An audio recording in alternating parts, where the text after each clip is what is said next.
Achha, by the way, are we rolling?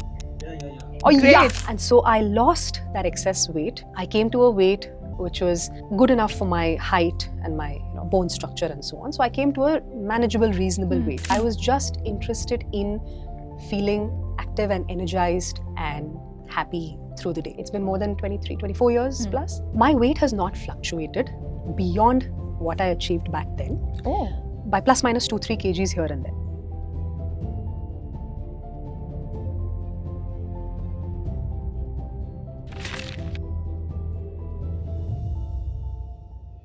Everything else going in life, how do you make time for yourself for that, let's say 1 hour a day? And is 1 hour a day enough? So how do we make this a part of our life? How do we simplify this movement? How do you simplify movement for your students? Because you've coached like thousands of people now. What do you do? Unfortunately, when we have the CEOs of large organizations endorsing 70 plus hour work weeks, it does not make things easier. You cannot be productive all the time. We're so mentally tired because we've been working, we've been trying to make these micro decisions through the day, none of which are completed and so on. We are mentally exhausted and we're not able to put ourselves through any more physical rigor. People generally assume that yoga se strength nahi badhta hai. But to anyone who thinks this, try and go to a good yoga class where you have to hold a plank or a chaturanga for a good slow 10 counts. And we yoga teachers are very infamous for counting very slowly. Very slowly, yeah. They're very slow counters. That's when people realize that, oh my God, I didn't know this would be so challenging. What are the other things? Let's say if I have to just be seated and I'm not able to walk for whatever reason during my office hours,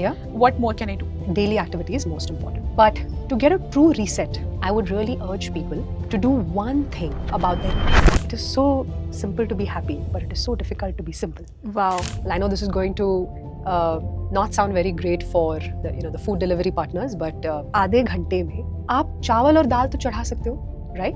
And if you don't know how to cook rice and dal for yourself, please teach yourself how to cook. Probably that's the first reset. Exactly, the first reset. The yoga purists will say, oh, coffee is too bad, caffeine is not a great idea and so on. But I love the coffee. Draw your boundaries. If there's something that makes you uncomfortable, whether it's at work or at home with your family or your friends, don't be afraid to say that this is something that makes me uncomfortable. It's not aligned with who I am. It's not in alignment with my values and principles, and therefore I will not do it. Now you have come this far in the last 4 years since you started teaching people, you're building your own business around this. You have coached thousands of people by now. The latest milestone that you've added is in the ISB Conclave.